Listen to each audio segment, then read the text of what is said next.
Boa tarde, pessoal. Eu gostaria de dar as boas-vindas a vocês. Aqui é a casa de vocês. O Ademir, eu acompanho com especial interesse a coluna que o Ademir assina, mas que, pelos nomes que eu fui identificando, são vocês que escrevem, né? Então, isso confere uma riqueza fundamental para a coluna. Eu, como leitor assíduo, hoje, mais do que saudá-los, quero agradecê-los pelo trabalho que vocês fazem pela preservação da memória aqui do Grande ABC. E poder participar, poder recebê-los é uma honra, porque uma das funções do jornal, além de ser o primeiro rascunho da história, é também preservar, né, como que se construiu, como é que nós chegamos até aqui. Então eu não vou falar muito porque eu estou aqui mais para aprender mesmo. Então eu gostaria só de dar as boas-vindas para vocês, dizendo que vocês estão em casa, usem e abusem do Diário do Grande ABC, sempre que tiverem. O Vanderlei, agora que eu estou conhecendo ele pessoalmente, mas ele está sempre presente na nossa palavra do leitor e também na coluna do Ademir.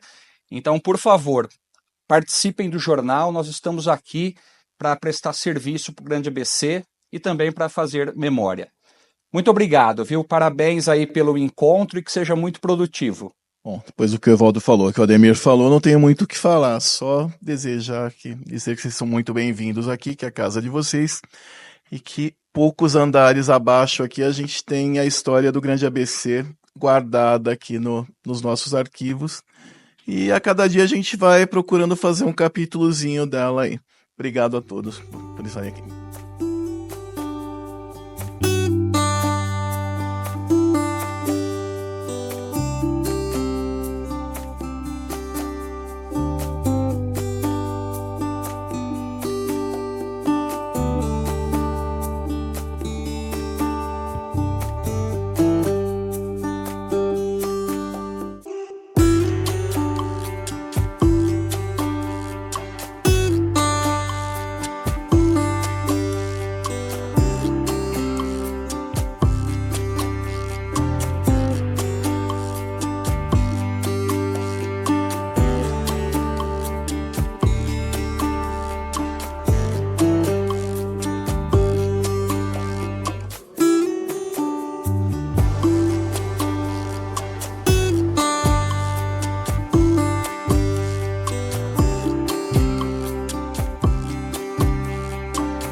Bom,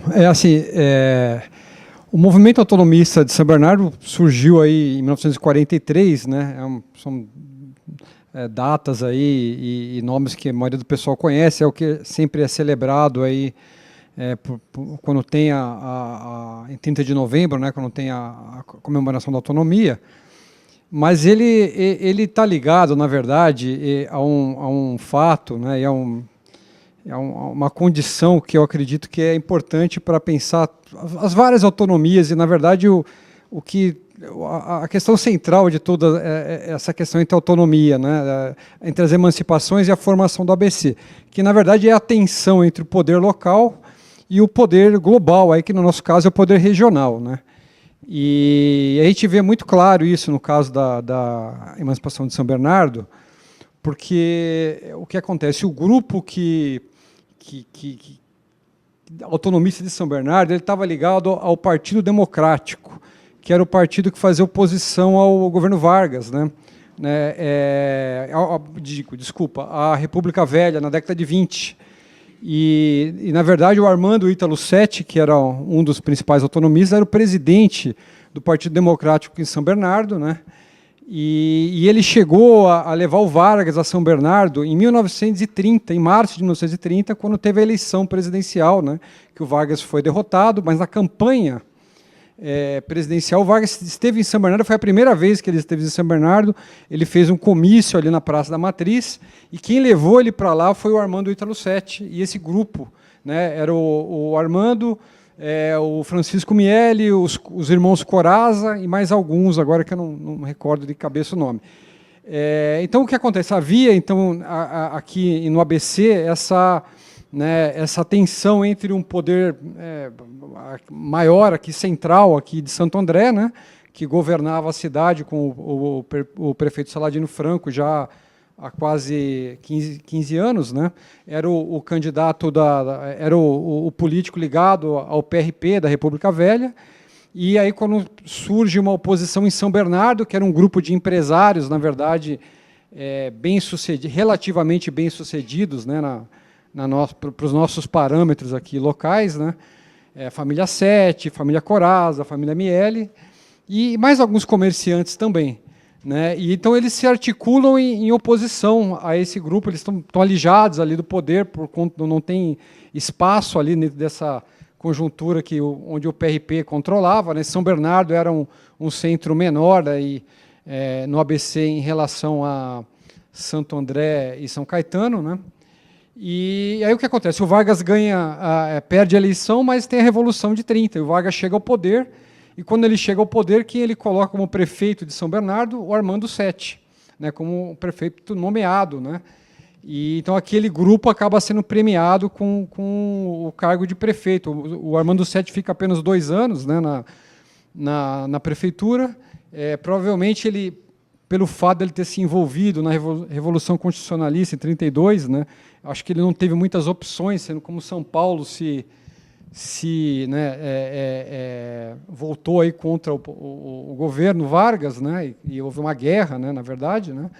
Então ele acabou ficando do lado dos constitucionalistas e por conta disso ele perdeu o cargo logo em seguida, né, lá para outubro, novembro de 32, o Armando Ítalo Setti perde, né, o cargo.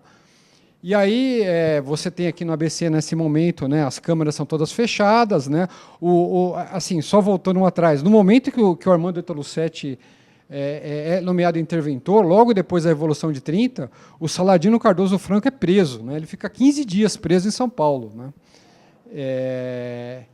E aí o que acontece? Depois, né, em 39, então todo o município passa a se chamar Santo André, né. A sede do município é transferida lá de São Bernardo aqui para Santo André, e aquele mesmo grupo continua descontente, mas sem ter muitas opções, até que aparece ali a figura do banqueiro Wallace Simmons, né, das famílias mais ricas do país, ele e o irmão dele, o Roberto Simmons, que também era um dos maiores intelectuais do Brasil naquela época, né, que também tiveram problemas com o Vargas no começo da década de 30, no momento da Revolução, né, eu cheguei até a ver em jornais antigos uma menção de que eles poderiam até ter sido presos naquele primeiro momento, mas depois eles acabaram se acertando ali com a ditadura do Vargas e voltaram a ter uma boa condição ali, né, em relação ao governo. E aí, mas com a ajuda do Wallace Simmons, eles acabam iniciando de fato o movimento pela emancipação de São Bernardo. E a gente vê, em 43, o Vargas visitou São Paulo para inaugurar o primeiro trecho da Via Anchieta, né, que ia até São Bernardo, de São Paulo até São Bernardo. E aí esse grupo, né, por intermédio do Wallace, ele vai até a Marechal Deodoro, ali o centro de São Bernardo, e nesse momento o Wallace faz um discurso, né, ao Vargas pedindo pela emancipação de São Bernardo, né, ou pela reversão daquela situação em que São Bernardo tinha perdido a condição de sede, né? E aí você vê na foto ali, era o mesmo grupo do Partido Democrático, estava Armando Italucetti, os Corazza, os Miele, né? Então, e aí, finalmente, em 44, né, 30 de novembro de 44, vai sair a emancipação de São Bernardo, né? Graças principalmente ao empenho aí do Wallace Simonds, né? Agora, é uma questão, né, é uma elite local que estava alijada do poder ali, mas que ela entendia que aquela região de São Bernardo era suficientemente próspera para ter vantagens em se separar do restante do município, né?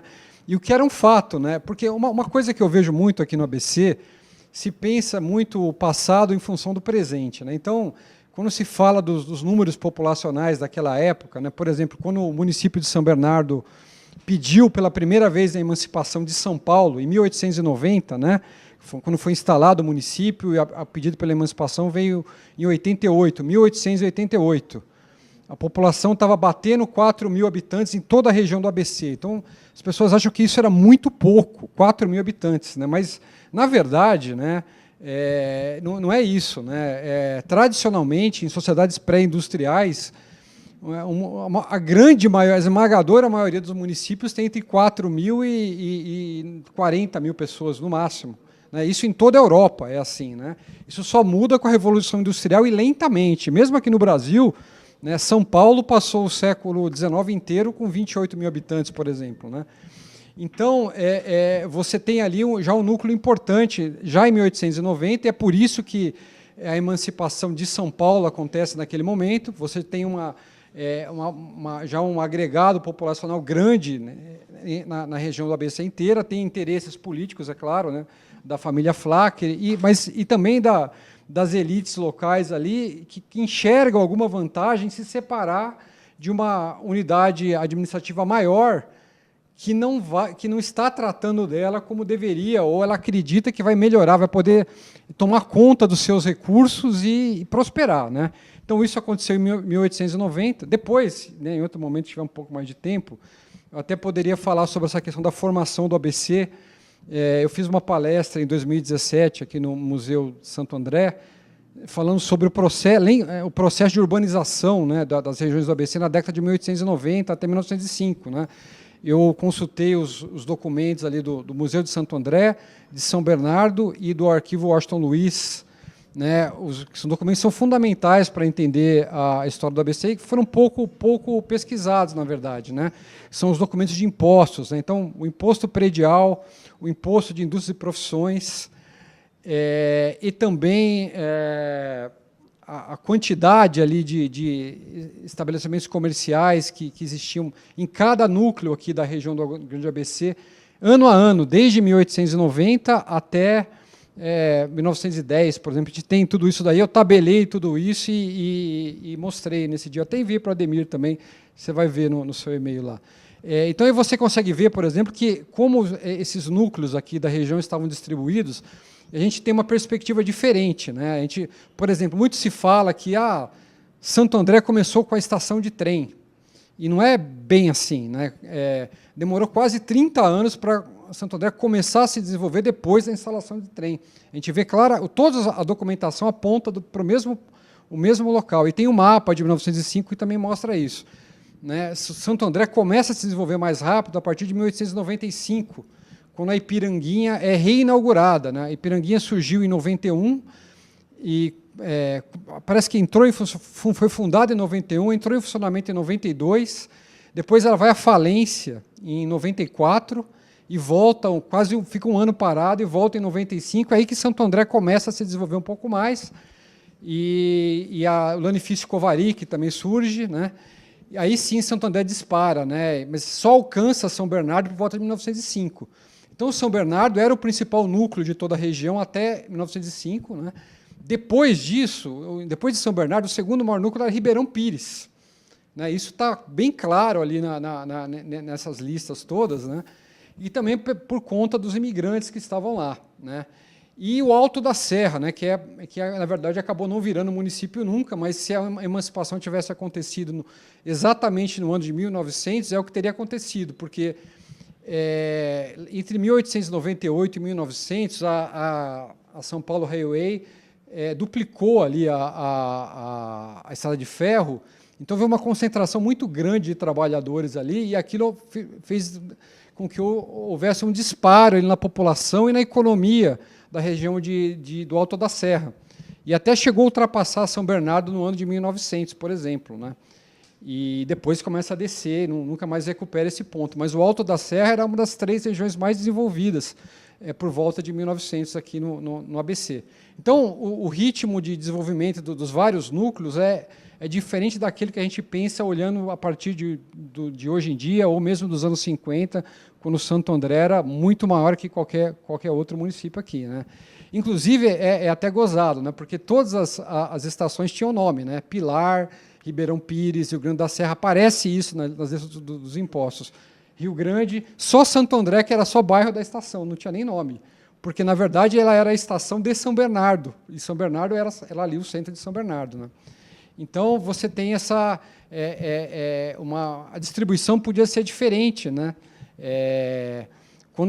Outra coisa interessante para pensar a questão das emancipações é como, no momento que se faz uma lei, né, se toma uma decisão legal, se produz um documento aí que tem efeitos legais, isso marca a região violentamente por décadas. A coisa não muda mais, né? Então, é difícil de acontecer uma mudança. Então, a emancipação, né, o momento que ocorre era que São Bernardo estava, digamos assim, a emancipação de 1890, São Bernardo era o núcleo mais desenvolvido. Por isso que o município se chamou São Bernardo. Ninguém pensou em chamar de Santo André, como tinha aquela coisa, Santo André da Borda do Campo. Ninguém pensou nisso naquela época, isso veio depois, na verdade, né? Veio a partir do Saladino Franco, para ser mais exato, e não da família Flacker, como alguns pensam. A família Flacker teve algum interesse no assunto, mas a coisa morreu rápido, né? Na verdade, foi o Saladino Franco com o Brasão, lá em 1926, que vai dar um impulso com essa mitologia de Santo André da Borda do Campo, etc. e tal, né? Então, São Bernardo estava naquela condição naquele momento, e por isso foi o centro do município. O município se pensou originalmente em cima de São Bernardo. A situação mudou, né, no decorrer do tempo. Santo André se desenvolveu muito mais, por isso houve a nova mudança ali. Mas quanto tempo demorou, né? Santo André ultrapassou São Bernardo em 1905. Em 1939 é que houve a mudança da sede e a mudança do nome do município. É muito tempo, né? A AME de Amar também, né, que é a Associação dos Amigos da Memória de São Bernardo do Campo. Nós criamos a associação há 7 anos.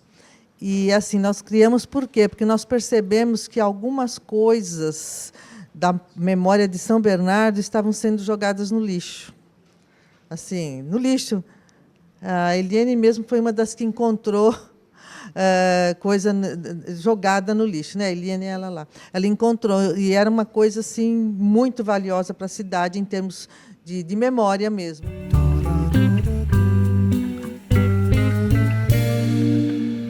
Surge o Gama, Grupo dos Amigos do Movimento Autonomista.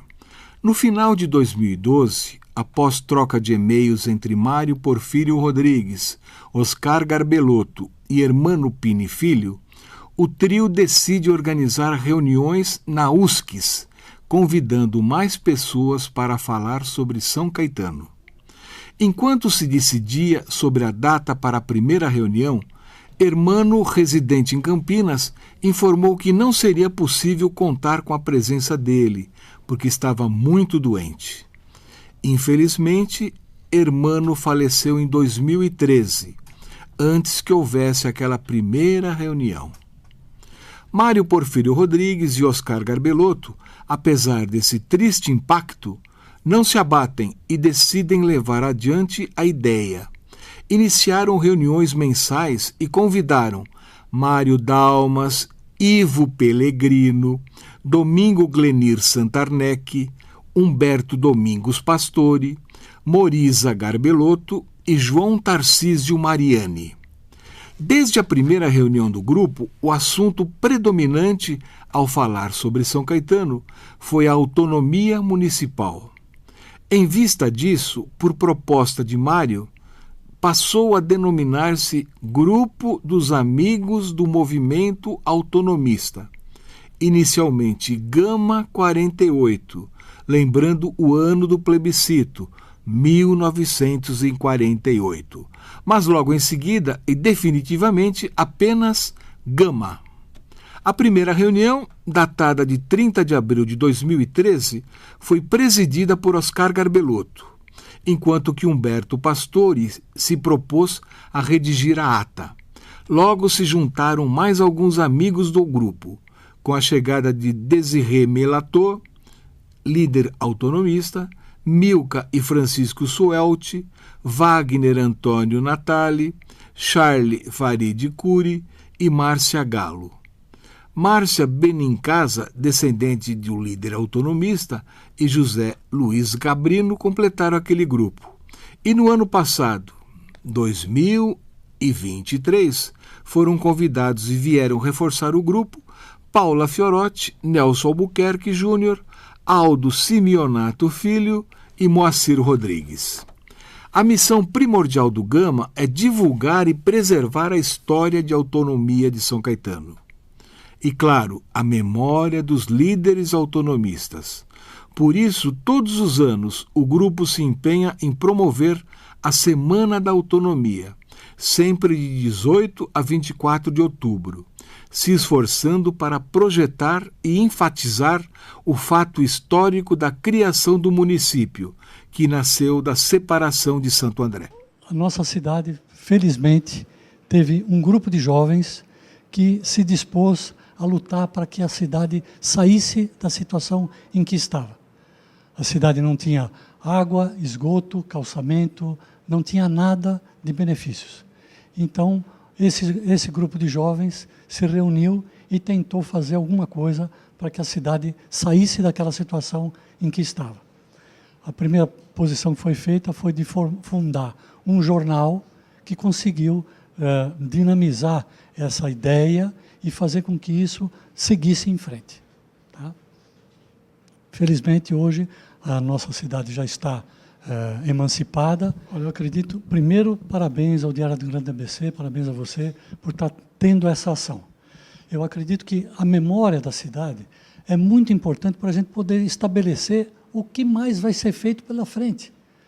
Todo o futuro depende de um passado. Então, esse nosso passado foi um passado de luta, de muita glória, muito trabalho. Então, nós temos que acreditar que essas ações que foram feitas talvez sirvam de exemplo para outras cidades mais tocarem para frente. José Luiz Cabrino, sou do Gama também, e eu gostaria de tomar 42 segundos e meio de vocês. Tá?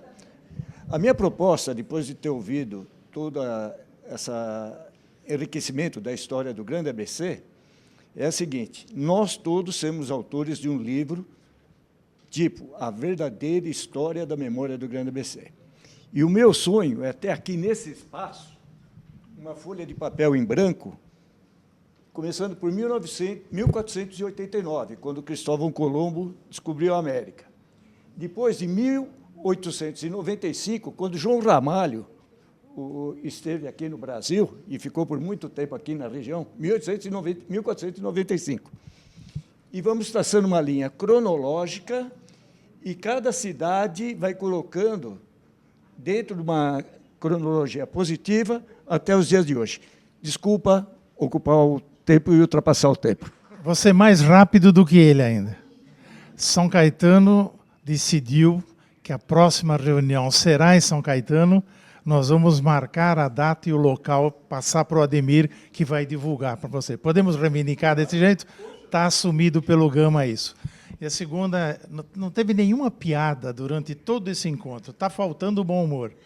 Então, eu estou dando uma sugestão para o pessoal de São Bernardo, depois de ouvir o Jorge Henrique Scopel, brilhante colocação, sugerir que a data do feriado de São Bernardo, de emancipação, em vez de ser fixa, seja móvel, porque você falou que as famílias que fizeram a emancipação era Coraza, Versolato, Miele, tudo fabricante de imóvel, tá? Né? Já que nós estamos falando de memória, do Memórias do ABC, que é da USCS, dirigido pela professora Priscila, né? Já tem 20 anos o Memórias do ABC, que é um acervo digital, né? Então não vai se perder, né? Então é muito importante a gente colocar nessa lista o Memórias do ABC.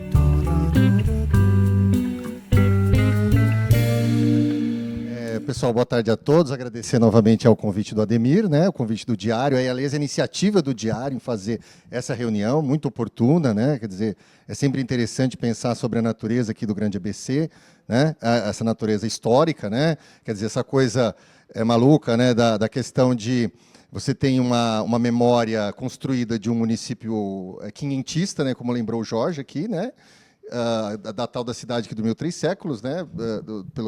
Segundo as palavras do Gaiarsa, do Otaviano Gaiarsa, e essa ressurreição, né, entre o século XIX e o século XX, né, nessa região do ABC aqui, que se desenvolveu basicamente por conta da ferrovia, da São Paulo Railway e da industrialização, né? O ABC ele nasce mesmo aí, a partir da ferrovia, né, da inglesa, como era chamada, né, e depois a SPR era chamada, foi Santos Jundiaí, e o processo de industrialização, né? Bom, sobre Mauá em particular, né? O Ademir aqui ele já deu ele já iniciou um pouco, falou mais ou menos o contexto, né? 1953 foi o ano da emancipação. Eu só queria lembrar um pouquinho, né? Quer dizer, foi falado falar um pouquinho lá das origens do povoamento de Mauá, né? O povoado de Mauá ele surge mais ou menos ali em torno do contexto da ferrovia mesmo, né? A ferrovia é inaugurada em 1867 e nesse contexto são inauguradas 3 estações na região: a estação São Bernardo, a estação Rio Grande e o Alto da Serra, atual Paranapiacaba, São Bernardo, atual Santo André. A Estação do Pilar ela só vai ser inaugurada em 1883, tá? Segundo o jornal Estado de São Paulo, da época, diz que já havia um povoado ali, em 1883, ali nas imediações do que depois seria a estação, a inauguração da estação, né? Mas, de qualquer modo, os registros pelo menos que eu conheço, mais antigos, né, de uma vida urbana, seria em torno da estação, ou seja, se desenvolve aquilo que a Silvia Passarelli, na tese dela, chama de povoados-estação, que é o que vai acontecer em São Caetano, que acontece em Rio Grande, né, e aí vão ser os germes dos futuros municípios daqui da região do ABC. Então, o Pilar, né, o povoado do Pilar, é mais um povoado estação, né, por conta da Estação do Pilar, que tem esse nome por conta da Capela do Pilar Velho, né, com a inauguração da Estação do Pilar, aquela região de Mauá ficou conhecida como Pilar Novo, e a região da Capela do Pilar, Pilar Velho, toda aquela região ali englobando, sendo chamada de Pilar. Ora, por que toda essa região, que inclusive chega até Ribeirão Pires? Porque a população era muito escassamente povoada, como também lembrou o Jorge, né? Toda a região, né? Então, para uma pessoa que estava centralizada no centro do município, que era a região da Marechal Deodoro, era uma região relativamente distante, né? E apenas com fazendas, com chácaras, né? Região rural por excelência, tá? Bom, depois disso, Mauá basicamente vai continuar durante muito tempo, apesar do processo de industrialização que vai acontecer no começo do século XX, né? Principalmente a partir da virada do século XX, né? Com o Moinho Norte e Rosazza, que é onde hoje ali foi depois ali Moinho Matarazzo, que os Matarazzo compraram, e hoje é aquela região ali, é um supermercado que agora, como é que chama o supermercado lá? Que já foi Spani, né? Spani, né? Hoje é o supermercado Spani, em frente à prefeitura, da atual prefeitura, né? E o processo de industrialização ele se desenvolve ao longo do Rio Tamanduateí, né? E não por acaso, ao longo do Rio Tamanduateí é onde fica Barão de Mauá, né? Que sempre foi a principal estrada ali da região ali do Pilar, né? Aquela Avenida Barão de Mauá era a Estrada do Pilar, que era um dos caminhos que levava até a Capela do Pilar, tá? Levava os romeiros até a Capela do Pilar. E essa estrada, né?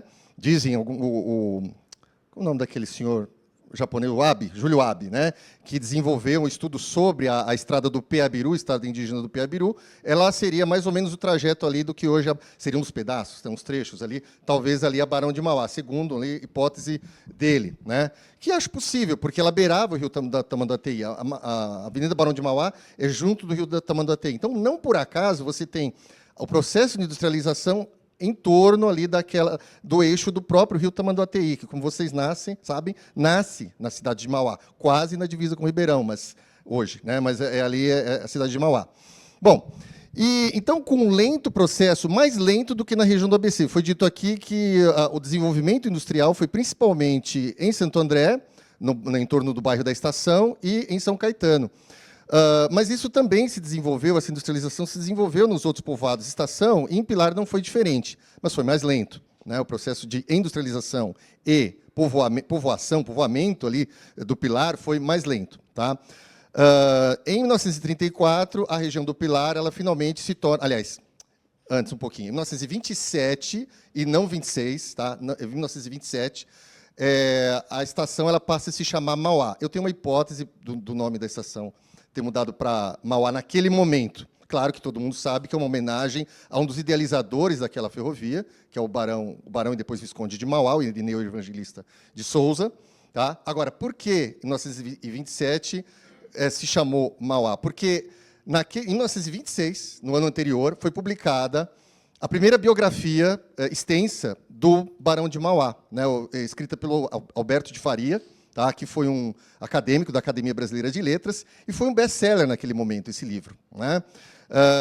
Então, a figura do Barão de Mauá, que estava relativamente esquecida durante toda a Primeira República, ela estava sendo recuperada nacionalmente. E o livro do Alberto de Faria, ele ajudou nesse processo. Então, com o nome do Barão bombando, e o fato de que a gente tinha uma memória do Barão, de que o Barão teria tido terras ali na região, ali entre Mauá e Santo André, né, que ele nunca visitou, diga-se de passagem, né, e de que ele foi um dos idealizadores da ferrovia, nada mais justo do que você nomear uma das estações com o nome de um dos seus idealizadores, que acabou se tornando um dos grandes patronos da economia nacional. Ele foi o grande desenvolvedor aí, né, da economia nacional no século XIX. Tá?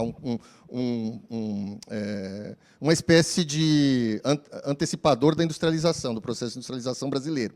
Bom, em 1934, nós temos a criação do distrito de Mauá, tá? Que basicamente era o povoado ali em torno da estação, agora com mais gente, e em torno da Avenida Barão de Mauá, né? O núcleo urbano estava principalmente concentrado nessa região, tá? Um contínuo ali. A gente tem depois, nós temos aí a ditadura do Estado Novo, em 45 ela cai, em 47 nós temos a Lei Orgânica dos Municípios, né? E essa lei orgânica permite esse processo de emancipação a cada 5 anos, ou seja, que houvesse um plebiscito e a cada 5 anos houvesse esse plebiscito, que um município com mais de 4 mil uma região com mais de 4 mil habitantes pudesse almejar ser município. Então foi o que aconteceu em São Caetano, que teve um primeiro plebiscito vitorioso, e aí Mauá e Ribeirão Pires se candidataram para ser no quinquênio seguinte, em 1953, né? E aí foi marcado, né, para o dia 22 de novembro de 1953, a emancipação, aliás, o plebiscito para a emancipação dos 2 municípios. Tá? Eu acho que é interessante lembrar um pouquinho da memória, né? Eu acho que, por exemplo, Mauá, na minha opinião, ela lembra muito pouco dos seus autonomistas, ao contrário, por exemplo, de São Caetano, e acredito eu de São Bernardo, que não conheço muito São Bernardo do Campo, mas São Caetano, talvez, como o Ademir lembrou, talvez tenha a melhor memória, né, tenha um maior cultivo, culto, digamos assim, aos seus autonomistas, né? E Mauá, acredito que não faz isso, né? A prova disso é que a única memória que há, uma das poucas memórias sobre emancipação, é o próprio nome da praça, que muita gente não sabe, inclusive, que é uma praça dos emancipadores, é uma homenagem aos emancipadores. Há uma casa ali, na Praça 22 de Novembro, que está num vai, não vai ali terrível, ela pode ser demolida, ela pode ser vendida. Né? Então, começou um processo de tombamento que não se concluiu. Né? Eu não sei, agora, começou o processo de tombamento? Não sei, ali da Casa dos Autonomistas ali. Ali houve, não que foi o único centro, não que, digamos assim, mas ali foi um dos locais onde havia as reuniões. Ali foi a sede de um jornal, ali da Folha de Mauá, que foi um jornal que tomou partido da emancipação, né? Um jornal criado em 1949, e ele trabalhou junto, ele deu uma coluna para a Sociedade dos Amigos do Distrito de Mauá, que gerou o movimento autonomista. Tá? Então, houve essa autonomia, mas é interessante, por exemplo, nós temos uma foto que até o Ademir colocou isso lá no Pilar Amauá, né, Ademir, a foto oficial dos autonomistas, né, que é uma foto esquecida, que eu acredito que ela tem que ser recuperada, né, porque ela faz parte da identidade da cidade, né. E o Ademir colocou lá no seu Pilar Amauá, que inclusive uma pena que nunca mais ninguém retomou essa memória, mas eu até gostaria depois que você falasse, Ademir, de quem que era aquela foto. Acho que era de um acervo pessoal, né, se você puder depois falar, mas que essa foto, algumas pessoas foram apagadas dessa foto. Né, então foi um processo que até um ex-secretário de Cultura lá de Mauá, que foi o Estevão Gaziata, ele chamou a foto de stalinista, porque era uma prática que o Stalin fazia na União Soviética. Tinha um desafeto dele, ele apagava de uma foto histórica. Né. Então foi o que aconteceu nessa foto histórica lá em Mauá. Umas 2 ou 3 pessoas. Foi uma foto tirada na frente da então Assembleia Legislativa do Estado de São Paulo, lá onde hoje é o Palácio das Indústrias, né, que hoje é o Espaço Catavento, né, ali, que era a Assembleia Legislativa. Os autonomistas foram lá para levar as assinaturas do processo autonomista. E eles tiraram essa foto histórica de lá. Tiraram lá. E aí ela se tornou oficial durante algum tempo. Ela foi publicada no Almanaque de Mauá de 1957, né? E aí o Ademir fez esse resgate, fez essa comparação, né? Enfim, e uma outra coisa que eu acho que é interessante lembrar sobre o processo de emancipação, eu me lembro, na pesquisa que nós fizemos aí do livro sobre a história política de Mauá, né, que saiu publicado há 20 anos atrás, em 2004, eu levantei aqui no Diário do Grande ABC uma entrevista de um dos emancipadores, agora me fugiu o nome dele, José alguma coisa. Mas uma coisa que ele reclamava lá em 1974 é de que não havia uma memória autonomista de Mauá. Em 74, quando só tinha 20 anos o município de autonomia, ele falava, eu sou autonomista, tá? Assim, eu sou um dos poucos sobreviventes, ele já naquele momento já era um dos poucos sobreviventes, e não havia nenhum tipo de homenagem ao processo emancipatório em Mauá. E, claro, com o tempo isso só foi piorando. Hoje todos estão falecidos, né? Eu tive o privilégio de conhecer um deles, que foi o senhor Rafael Palubinskas, tá? Que ele até ele me mostrou ele lá, né? Inclusive ele faleceu completamente no ostracismo, ninguém lembrou quando ele faleceu, não houve, até onde eu sei, não houve uma reportagem, pelo menos. O Ademir pode me corrigir, né? Se né, nos seus arquivos aí, Ademir, depois você vê. Mas de qualquer modo o município não fez nenhuma homenagem a esse senhor quando ele faleceu, né? E enfim, então eu acho que Mauá, assim como os outros municípios, né, mas Mauá, um dos que talvez tenha que mais fazer esse trabalho, tem que recuperar sua memória autonomista, nomear os seus autonomistas, talvez colocar nome de ruas, né, nomear e fazer lembrar da data, resgatar a data de 22 de novembro, porque a data do aniversário de Mauá é 8 de dezembro, que é o dia da padroeira Nossa Senhora da Conceição. Como dezenas de municípios no Brasil. Aqui no ABC mesmo a gente tem mais um, que é Diadema, tem Guarulhos. Né? Eu sei que Boa Vista, lá de Roraima, também é 8 de dezembro, também, por conta da padroeira. Não que tenha que mudar necessariamente, mas talvez celebrar de alguma forma. Não necessariamente colocar um feriado, porque a gente já tem o 15 de novembro, 20 de novembro para 22 de novembro, pode ser, né, um pouco puxado para o poder público isso, mas de alguma forma se lembrar dessa data do 22 de novembro, que boa parte dos munícipes não conhece. E acho que Ribeirão também teria que lembrar também que, até onde eu sei, não tem nada em Ribeirão com esse nome. Tá? Enfim, eu vou terminar por aqui, mas acho que há muita coisa ainda a ser lembrado sobre o processo emancipatório da cidade de Mauá. Obrigado. Como é bom falar de memória em pleno 2024. Há 20 anos atrás, eu fui gestor de cultura lá em Mauá, e nós produzimos muita fruição de memória lá na cidade, muita. Né? Naquela época, nós éramos inspirados por uma necessidade de manter a memória local e criar identidade, porque ainda se falava muito sobre globalização, que é uma palavra que não se fala mais, não é? Nós avançamos, e o professor Stuart Hall, eu já não me lembro que universidade europeia ele tinha uma preocupação com o sumiço das culturas locais em face da globalização. Então, muito se discutia sobre ele aqui, e era necessário que a gente pudesse produzir uma identidade para o ABC distante do mundo do trabalho apenas, embora o mundo do trabalho produziu muita cultura. Então, meus queridos, fico muito feliz de estar aqui, Ademir, de te rever, né? Um pouquinho mais velho, né, querido, né? Depois de tantos anos, fiz muitas andanças por aí nesses 20 anos, mas inspirá-los, porque nós vivemos um momento em que, de uma maneira geral, as pessoas estão perdidas, sem identidade. Elas estão fluídas, né? Não sei se vocês já conhecem... Poxa, agora me fugiu o nome dele. O Bauman, né? O Bauman. Sigmund Bauman, né? Está tudo muito fluido, querido. Está tudo muito escapando pelas mãos. E nós precisamos criar uma identidade. Mergulhar na história de Mauá foi uma necessidade minha e um encontro. Me apaixonei pela memória de cidade. Que eu vou falar uma coisa para vocês, tá? A história de Mauá não é qualquer cidade que tem, não, viu, querido? Do ABC aqui. É uma história lindíssima, né?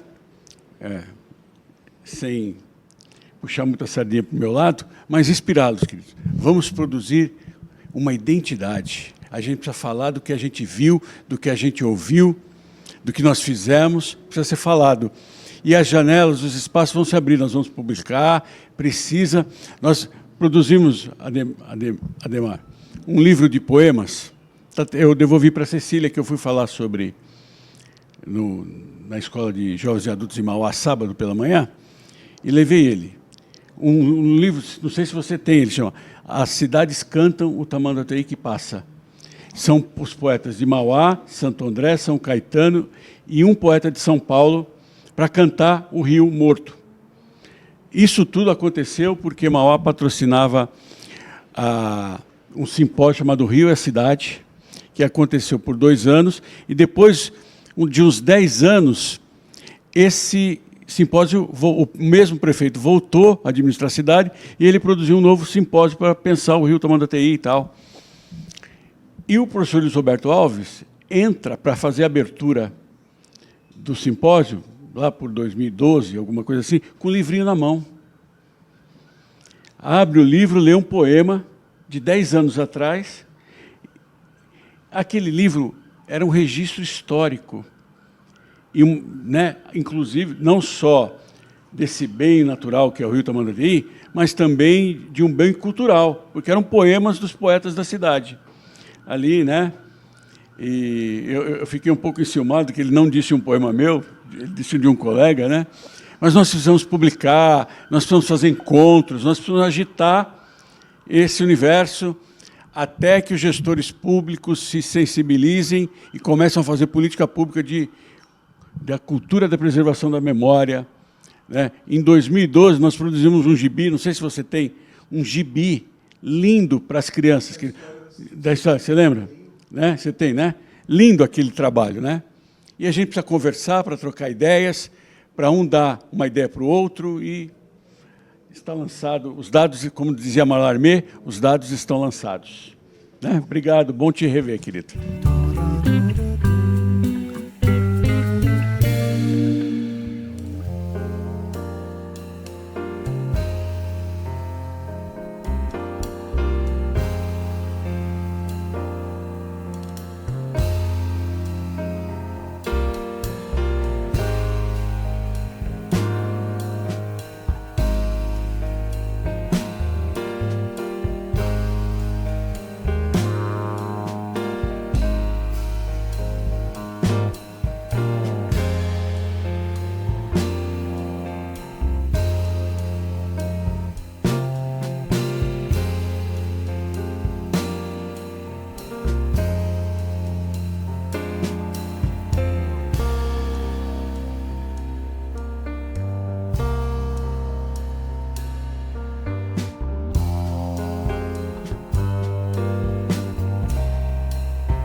Meu nome é Otávio Davi Filho, sou ribeirão-pirense e sou abecedino. Abecedino é um neologismo, em que diz que a pessoa que nasceu aqui, nessas 7 cidades do ABC, e antes de 1934, como diz o nosso amigo Ademir, ele era toda essa região era uma só comarca.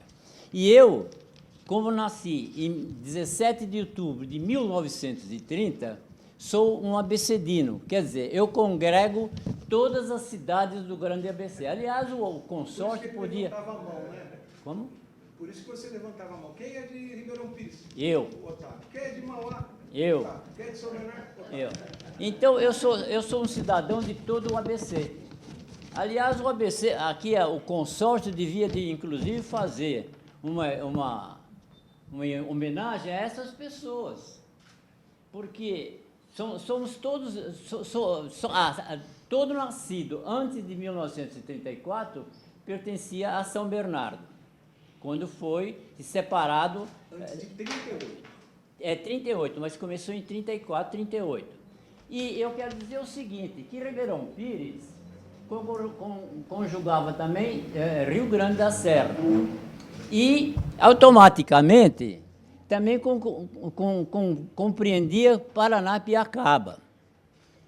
Quando Ribeirão Pires, em 1954, se separou, levou também como subdistrito Rio Grande, que era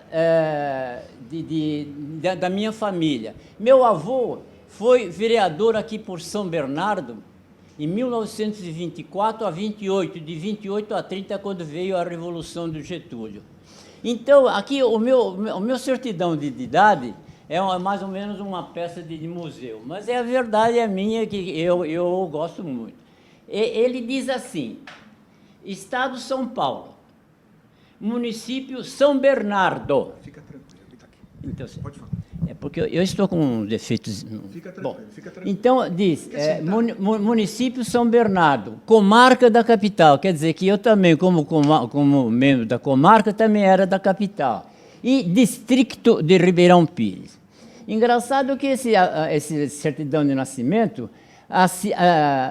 tem a assinatura de João Batista de Oliveira Lima, que é o nosso Coronel Oliveira Lima. Então, eu sou um representante da comarca e do município de São Bernardo. Muito bem, mas o que eu queria falar somente é sobre a emancipação política administrativa de Ribeirão Pires, que englobava Rio Grande. Ribeirão Pires, desde o princípio, depois da Segunda Guerra Mundial, que foi em 1945, ele começou já a se levantar, porque Ribeirão Pires era um território que não tinha nada. Santo André não dava o menor respaldo para Ribeirão Pires. Ribeirão Pires só teve algum efeito quando foi em 1935 com o prefeito Felício Laurito, que ele fez alguma melhoria na cidade, porque ele era ribeirão-pirense. Então, eu, meus irmãos e uma pleia de rapazes, começamos a se levantar para ver se conseguíamos elevar um pouco a cidade, porque Ribeirão Pires era um território praticamente do extrativismo. Só tinha lenha e pedra e tijolo. Mas nós não tínhamos mais nada. Era uma cidade abandonada. Santo André, não quero falar, porque eu também sou santo-andreense. Inclusive, eu fui um primeiro dos alunos aqui do ginásio de Santo André, de Santo André, do ginásio do Dr. Paulo Sina. Então, eu não quero falar, mas a verdade, a história tem que ser dita, quer queira, quer não. Então, nós conseguimos, depois com essa pleia de pessoas, nós fundamos uma associação chamada SARP, Sociedade de Amigos de Ribeirão Pires, da qual, inclusive, o meu amigo Médici tem um livro que cita essa associação. E depois, então, quando foi em 54, nós conseguimos, com uma questão de dissipação pelo governo do Estado, a nos emancipar com Mauá. E nós conseguimos. Nós arranjamos em Ribeirão Pires 2 correntes, um sim e um não. O sim queria a emancipação política administrativa de Ribeirão Pires. E o não, por uma questão do prefeito Fioravante Zampol, no qual preciso dizer que o Fioravante Zampol queria fazer uma estrada, porque Ribeirão Pires não tinha nenhuma estrada de rodagem. Era uma serra de terra batida, na qual não tinha pontes, não tinha nada. E o Fioravante Zampol conseguiu, pelo governo do Estado e pela Prefeitura de Santo André, fazer uma estrada até Ribeirão Pires. Então, o Fioravante queria que Santo André fizesse essa estrada até aqui, de Ribeirão Pires a Santo André. Então, ele queria que não fizesse essa emancipação, porque senão Santo André poderia tirar os recursos para a via. Mas, na verdade, o sim ganhou com 246 votos contra 52. Então, Ribeirão Pires se emancipou, muito bem. E, automaticamente, ele agregou, ou estava já agregado, o município de Rio Grande.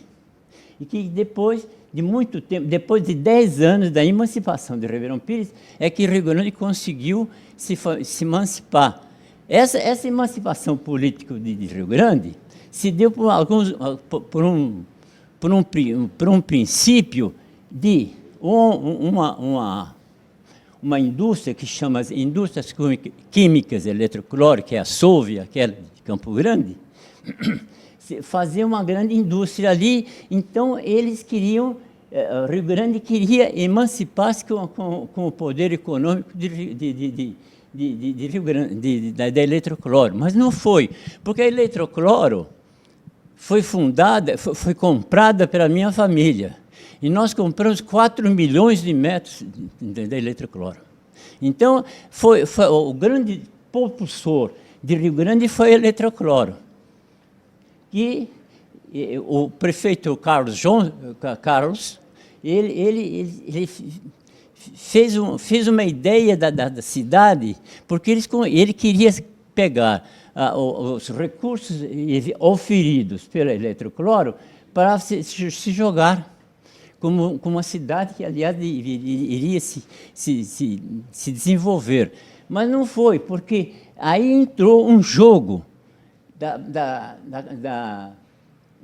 desse desenho aqui de Paranapiacaba, porque esses terrenos Eletrocloro, que eram da minha família, já pertenciam a Paranapiacaba. E o pessoal de Paranapiacaba não queria ser subjugado por um distrito ou um município novo de Rio Grande. Então, o que eles fizeram? Eles fizeram um plebiscito em Paranapiacaba, querendo que a cidade de Paranapiacaba ligasse com Santo André. Então, houve um jogo político, econômico, para que se fizesse essa configuração de Santo André com Paranapiacaba. E ele, então, na época, foi criado o famoso corredor polonês, que era um disco que veio da Segunda Guerra Mundial, do famoso corredor polonês. Então, houve esse negócio aqui, que se religou Paranapiacaba com Santo André. Mas isso daí, agora, tem um caso que é essa ligação física de uma estrada que ligue praticamente um distrito a um município, ele passa-se por três cidades, Mauá, Ribeirão Pires e Rio Grande do Serra, para ir para Paranapiacaba. Mas essa aí é uma história muito longa e eu não quero tomar o tempo de vocês. Muito obrigado. Eu que agradeço. Então, aqui das 7 cidades, eu acho que a única que fez plebiscito para ter o padroeiro da cidade, né? Acho que foi Ribeirão Pires. Botaci. O Botaci fez um plebiscito para ser a Nossa Senhora do Pilar, né? E São José. Mas, Santo Antônio. Não, São José. São José. E Santo Antônio. Santo Ele colocou os 3 candidatos. São José. Foi 2 candidatos. Foi 2, que temos conhecimento são 2, né? Mas parece que houve tramóia no plebiscito, porque acabaram puxando a sardinha para o São José.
A memória é muito importante para todos nós, para depois ninguém ficar reclamando, eu não sabia. Então, mas tem que procurar.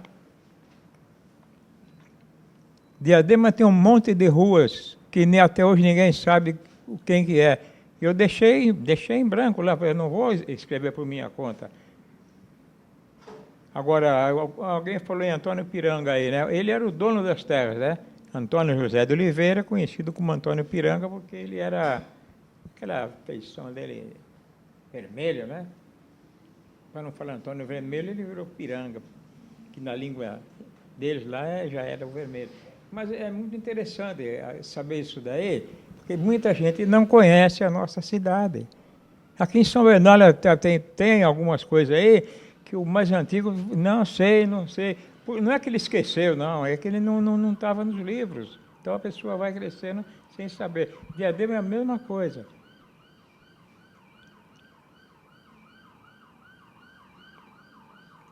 Foi difícil? Foi.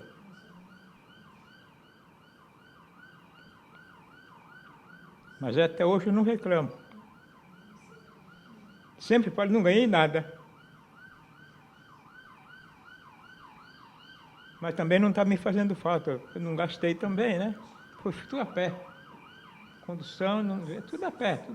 Porque Diadema é pequeno, é só olhar aí no mapa, aí é bem pequena, né? Então, a vontade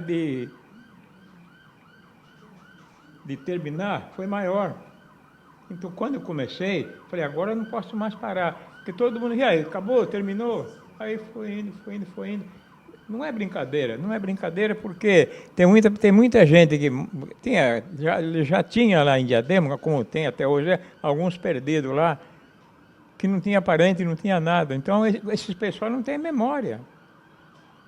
Se ele morrer, ninguém vai falar dele. E eu não deixava passar, desperdiçar isso daí, não pode deixar. Enquanto ele está vivo, vai lá e pergunta para ele, você está morando naquele bairro lá, Guacurê. Meu Deus do céu, ninguém sabe por que Guacurê, porque quando a gente chegou lá em Diadema, que era Vila Conceição ainda, era Bacuri, ninguém falava Guacurê, era Bacuri. A língua não ajudava, né? Guacurê. Até hoje, tem moradores antigos lá, dessa época aí, dos anos 40, nós chegamos em Diadema em 1946, eu tinha 7 anos. Eu sou um dos mais velhos que tem em Diadema hoje. Eu estava procurando alguém lá, falei, não, já falaram isso daí, você deve ser o mais velho. Que eu cheguei em 1947, 46, eu tinha 7 anos, 1946, nunca mais saí de Diadema. O problema é que tem muita gente que fica brincando comigo, porque não é ofensa, porque eu não sei nada. Meu pai não sabia ler nem escrever, não tinha documento nenhum. A minha mãe estudou até a 3ª série. E eu tinha mais 5 irmãos. Foi morrendo. Agora tem pouco, só deve ter eu e uns 2. O resto já... E o próximo é eu, porque não tem mais jeito agora, né? Eu só não aposto com ninguém, porque eu não vou pagar mesmo, né? Mas não é para dar risada, porque não é divertido. Não é divertido. Eu nasci em 1946. A minha mãe disse que estava chovendo. Depois o meu pai falava que estavam roubando muitas galinhas. Cada um falava uma coisa, né? Mas eu acredito que eu nasci no meio do mato, em São Manuel, que ela... Tem uns políticos aí que é de lá. Acho que é Ademar de Barros, parece que é de lá também. Eu também não bato palma, não, mas parece que é daquele lado lá também. Como o Diadema também tem uma porção de gente que gosta que a gente bate palma, mas não merece. Não merece, mas que não fez nada. Está aproveitando o que foi feito lá, que está muito boa agora. Está muito boa mesmo. Eu não troco por nada. Aí o pessoal de Santo Bernardo, e São Bernardo, o que você acha? Eu falei, muito bom, é caminho nosso. Eles não vão em Diadema, mas quando vai a gente trata muito bem. O São Bernardense vai fazer o quê em Diadema? Não tem nada para fazer lá, porque é do outro lado, é só olhar o mapa, é do outro lado lá. Nós não, nós ainda... Mas não tem briga, não tem rancor, não tem nada mesmo. E é muito bom falar de Diadema. Esse negócio de, se falar de Diadema, eu vou lá e brigo, não existe isso, porque quem é que não fala mal de São Bernardo de vez em quando? Mas lógico que fala. Ei, o cara passou no vermelho, lá, bateu, esse cara não presta para nada. Não é assim. Ele só não sabe dirigir direito, né? Ele errou, mas tem que pagar o prejuízo. Mas nós vamos devagar. Eu gosto muito de São Bernardo, é lógico. Mauá é muito bom também. Eu tenho parente de Mauá, parente não, amigo, né? Eu trabalhei nas fábricas aí, cara. E Mauá, Ribeirão Pires, sempre tinha... Eu sou de Ribeirão Pires, falei, parabéns, lugar bom lá, né? Não vou falar que é ruim, não pode. Nós moramos numa região muito boa, a região do ABC é muito boa. Conheci uns rapazes que de solteiro moravam em São Bernardo, aí começou a namorar a moça de Mauá, não deu outra. Ele falou, eu vou morar lá quando casar, e está lá morando, mas não tem briga, meu Deus do céu. Lá é melhor para ele, emprego bom, trem, deixava na porta da casa dele. Então, para nós é um prazer, né, de ficar elogiando. Falar mal, todo mundo gosta de falar mal, não é bom não, que a gente é que vai pagar o pato mais tarde. Falar mal de uma pessoa. Tem gente que ofende. Até hoje eu vejo, aquele macaco lá. Meu Deus, não é assim não, cara. Não, mas é meu amigo. Mas não pode. Mas não pode falar. Fala outro. Tem tanta... Inventa alguma coisa. Que nem, o que eles falam muito para mim? Eu não gosto, mas também bato o pau. E aí, baixinho? Falei, tá tudo bem, fica sossegado. Ué, mas eu tenho 1,59m, eu tenho nem 1,60m. É 1,59m. Agora o cara me chama de baixinho, eu vou achar ruim? Não, é para achar ruim, não. Bate palma, tudo bem. Vai na escola, que é a melhor coisa do mundo, né? E eu não fui. Meu pai não podia pagar a escola de jeito nenhum. Ele lembrou de uma pessoa muito boa que tem em Diadema, que está no coração. A Mauri Martins de Carvalho, 101 anos. Eu, quando vou na casa dele, eu já aviso a minha mulher, olha, não marca a hora que eu estou saindo, não, porque eu vou demorar. Pois ele não deixa eu vir embora. O Amaury não deixa. 101 anos. Nascido em Santo Amaro, né? Quando eu precisava de alguma coisa que ninguém sabia ali do Eldorado, eu falei, vou lá na casa do Amaury, pronto, na hora. Não, é fulano, ciclano. Walter. Ele não fala Walter, né? Porque, sei lá eu. Tem uma porção de... Ninguém fala Walter lá no Eldorado, é Walter. O Walter vem vindo aí, o Walter vem vindo aí. Mas o Amaury é uma pessoa espetacular, merece todo o respeito de todo o povo do Eldorado, da Diadema. E bastante gente igual ele. Tem mais lá ainda. As filhas dele, meu Deus do céu, quando precisa de alguma coisa, telefone, eu vou lá na casa dele, não manda o recado. Pego o ônibus, vou lá e falo, assim. Walter, muito obrigado. Tem netas dele que trabalham em Diadema lá, às vezes precisa de alguma coisa, me procura lá, sabe onde eu estou? É na hora. Se eu não sei, tem gente perto ali que ajuda, né? Pessoal muito bom. O Amaury Martins de Carvalho, pode marcar esse nome aí, 101 anos. Hoje é um dia especial para o Memória na TV. Recebemos aqui nos estúdios em Santo André Amaury Martins de Carvalho. Ele é jornalista, trabalhou muitos anos na imprensa de Diadema e do ABC e foi vereador na década de 60 lá em Diadema. Hoje ele é o mais antigo ex-político do Grande ABC. 100 anos de idade, completados no dia 27 de setembro. Sr. Amaury, muito obrigado do senhor vir aqui até a redação, falar um pouquinho da sua vida, do seu trabalho. O senhor só não nasceu em Diadema? Não, eu nasci em Itaim. Itaim, que é um bairro de São Paulo. São Paulo, bairro de São Paulo. E quando que o senhor veio para Diadema? 1930. 1930. Eu não vim para Diadema, vim para Guacuri, que é São Paulo também. Mas depois eu vim para... É porque Guacuri é um bairro da Zona Sul, próximo a Eldorado. É próximo a Eldorado. Isso. E como que era Eldorado, Guacuri, Diadema, que não se chamava Diadema, em 1930? 1930 era Vila Conceição. Vila Conceição. Vila Conceição. Sim. E... o que mais que eu ia falar? O senhor era menino, né? Era. Menino. É. Veio com a família toda? Não.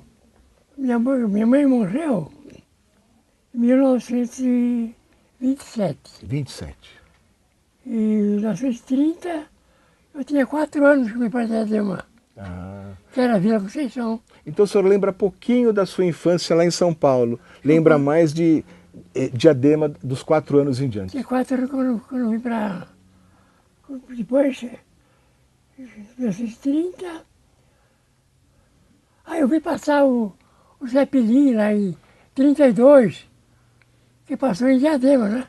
Certo. Você fala do Zeppelin? Aquele dirigível, o balão dirigível? Sim, em 32. Quer dizer, o senhor tinha 6 anos de idade. Eu não estava na escola. Daí como é? Na Vila Conceição tinha uma escola.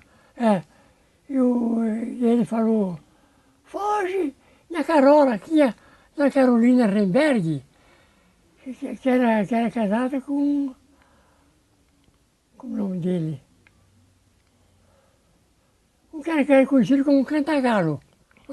Foge na Carola, que o céu está caindo. Que era uma novidade aqui. Novidade. É uma das lembranças mais antigas que o senhor tem, né? Que o senhor, na sua memória, a passagem do dirigível Zeppelin é uma das coisas mais antigas que o senhor lembra.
Rio Grande da Serra tem história? Parece que não tem história. Bem, boa tarde. Eu quero agradecer o convite do Ademir e também agradecer a presença de todos e todas. Rio Grande, Ademir, tem história. Ela precisa ser contada, ela precisa ser tornada pública. Eu comecei aqui, rapidamente, uma pesquisa nos arquivos do Diário sobre o que já foi falado aqui, a área do corredor polonês. E, em 63, eu me deparo com uma informação na primeira página do jornal falando do processo de emancipação. Iria acontecer um plebiscito nos então distritos de Iupeba e de Catuaçu. Nas edições seguintes, o jornal traz um pequeno texto dizendo que o plebiscito de Rio Grande, o distrito de Catuaçu, as pessoas votaram pela emancipação e, naquele momento, Rio Grande deixava de ser distrito de Ribeirão. Só que nas edições seguintes não tinha mais nenhuma informação desse plebiscito. E aí eu pensei, precisaria tentar ir atrás para reconstituir esse plebiscito, como é que se deu esse processo emancipatório na cidade, quem eram as pessoas que queriam a emancipação, será que tinham pessoas que não queriam continuar distrito de Ribeirão? E aí eu estou correndo para resgatar, vou contar aqui, vou ter a ajuda do Sr. Tavico Figueiredo, que já se colocou à disposição, e Rio Grande precisa fazer um acerto de contas com a sua história.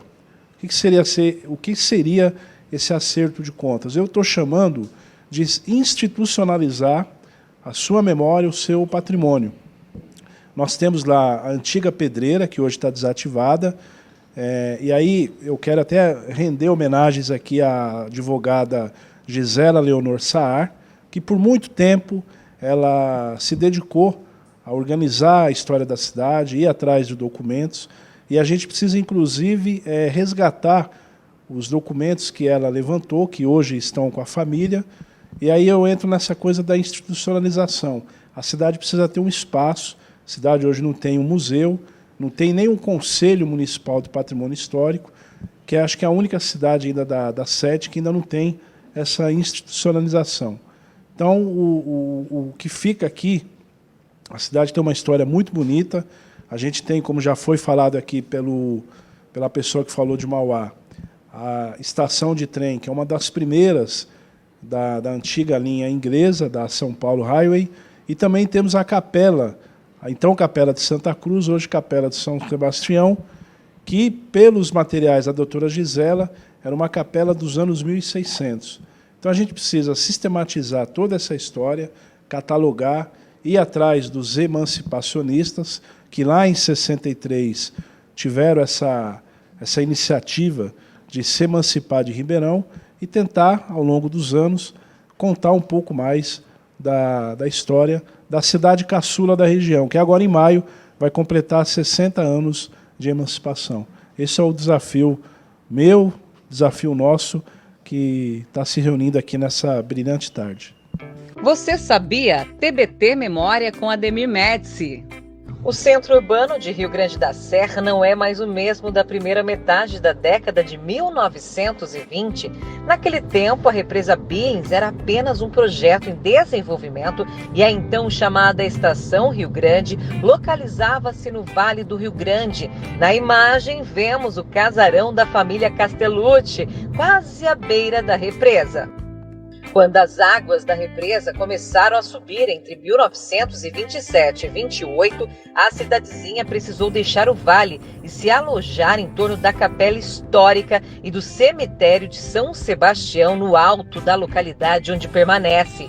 Nessa outra imagem de 1972, em reportagem do Diário do Grande ABC, vemos a última viagem do bondinho da Pedreira, numa foto de João Colovati. Alunos ajudam o motorneiro a colocar o bonde nos trilhos, já em 1976. O novo centro está formado em torno da Capela de São Sebastião do século XVII, a mais antiga do Grande ABC. Na imagem, vemos a capela que foi restaurada Em 2017, o velho bondinho passou por uma restauração e serve como cenário dos historiadores na preparação do 14º Congresso de História do Grande ABC.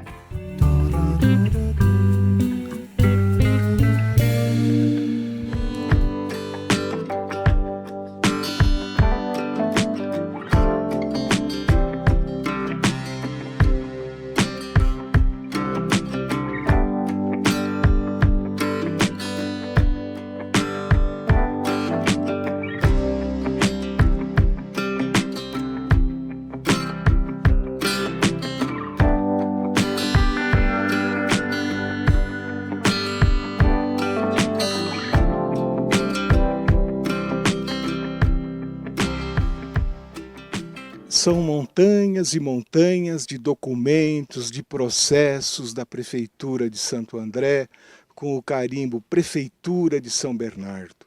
Estamos no arquivo de Santo André, o arquivo da Prefeitura, da Municipalidade de Santo André.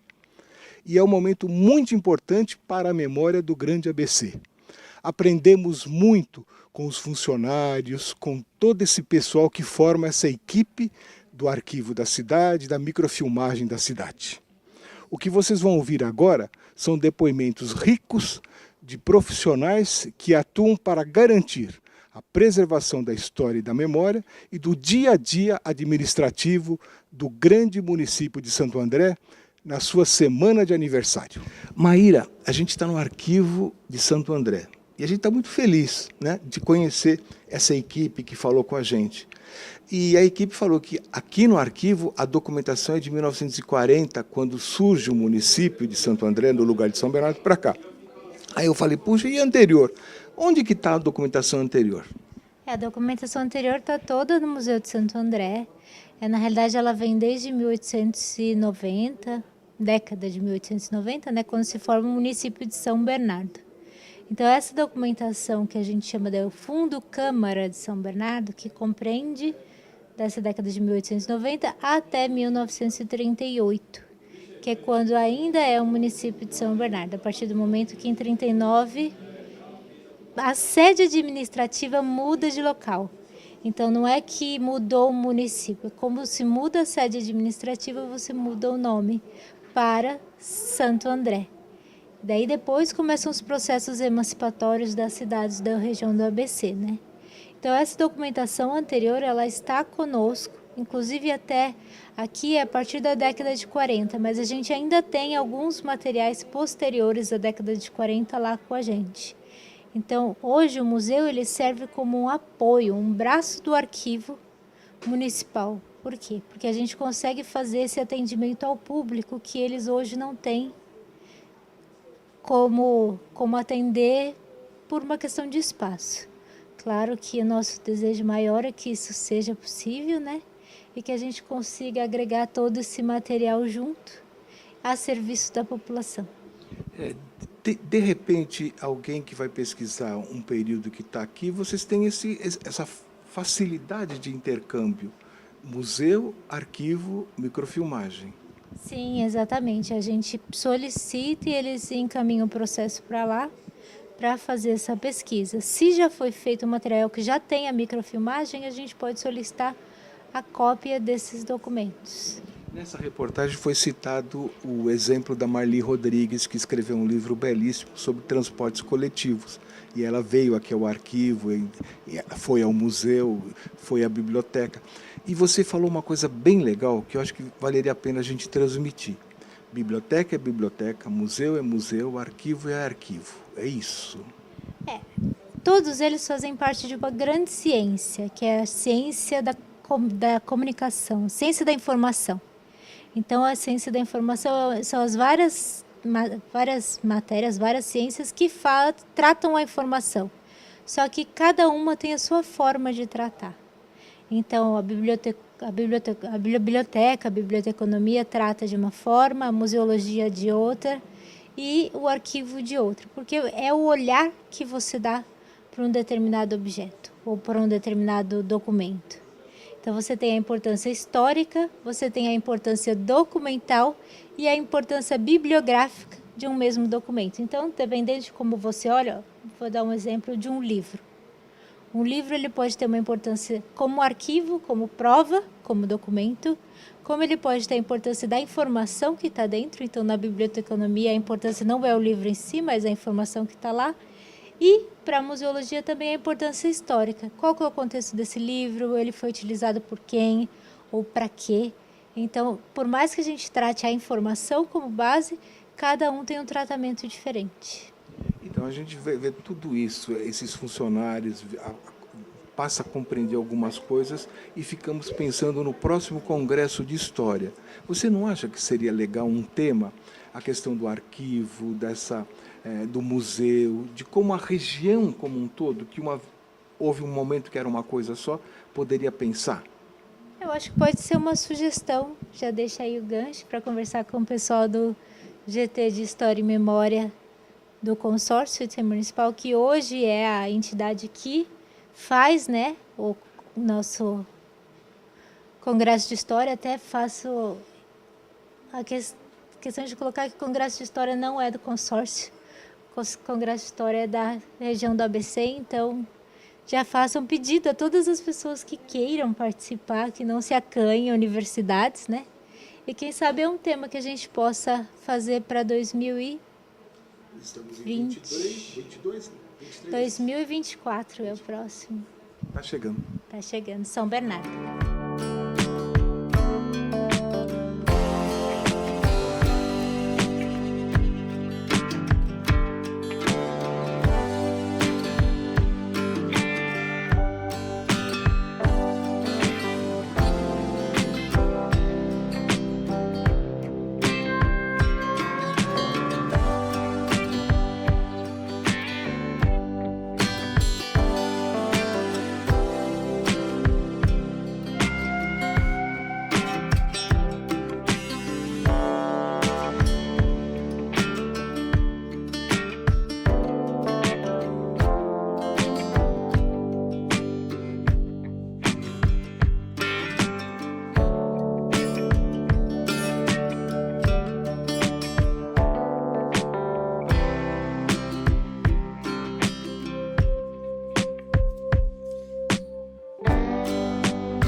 Bom, o meu é uma página que eu tenho, onde eu comecei a pesquisar sobre Santo André um pouco mais a fundo, e a gente começou a encontrar muitas coisas, que até compartilhei algumas coisas importantes sobre Santo André um pouco mais a fundo, né, e compartilhamos fotos também. Essa ideia eu achei boa, porque quando eu procuro coisas de Santo André, eu pesquiso bastante jornais, eu encontro de tudo que é lugar. Aí eu comecei a abrir outros grupos também sobre Brasil e contribuir com outros, mas ficou um pouco perdido. Então, é uma ótima ideia de juntar todas essas informações. Aqui mesmo eu já fiz alguns contatos ali com a Cida, por exemplo, que vai me enviar algumas coisas, e a gente consegue resgatar bastante coisa. Através desse grupo Santo André Ontem e Hoje, em 2017, a gente conseguiu renovar todas as fotos do painel e algumas fotos internas também do Museu de Santo André. Então, foi feito um novo painel. O painel estava, eu acho que há 11 anos, com umas fotos muito antigas, e sempre as mesmas, e a gente conseguiu mais de 300 fotos. De pessoas do próprio grupo que colaborou. Então, assim, não é só um grupo onde a gente posta a foto, onde também os moradores eles nos enviam, colaboram. Eu recebi muitas fotos que a gente vai doar para o Museu de Santo André, eles me enviam.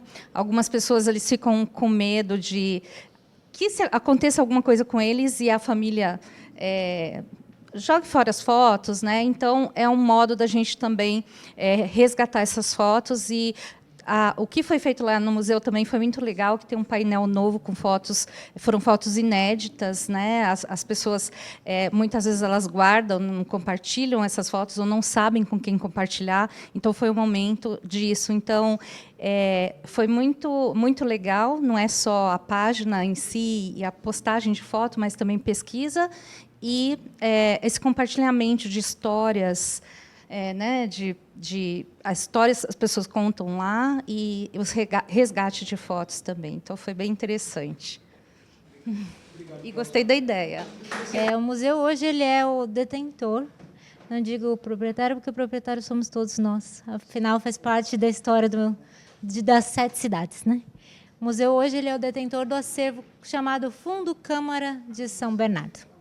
Então, é toda a documentação referente à formação do município até 1938, quando muda para a sede para Santo André. O museu também tem esse acervo posterior a 38, mas aí não faz parte do Fundo Câmara. O Fundo Câmara hoje é uma série documental entre atas, requerimentos, solicitações. E vai trazer uma das teses. Então, hoje a gente tem cerca de 500 livros e mais não sei quantos documentos, porque somente a série 5, que é a que foi sistematizada, ela tem 18.500 documentos, entre requerimentos. São mais de 18.000 requerimentos. Então, você tem solicitações de isenção de taxas, de isenção de imposto predial, de comércio, todas as solicitações, todos os requerimentos feitos pelos municípios e entidades desse período. Então, agora esse site ele traz um pouco a sistematização do Fundo Câmara e também a possibilidade da pessoa visitá-lo online.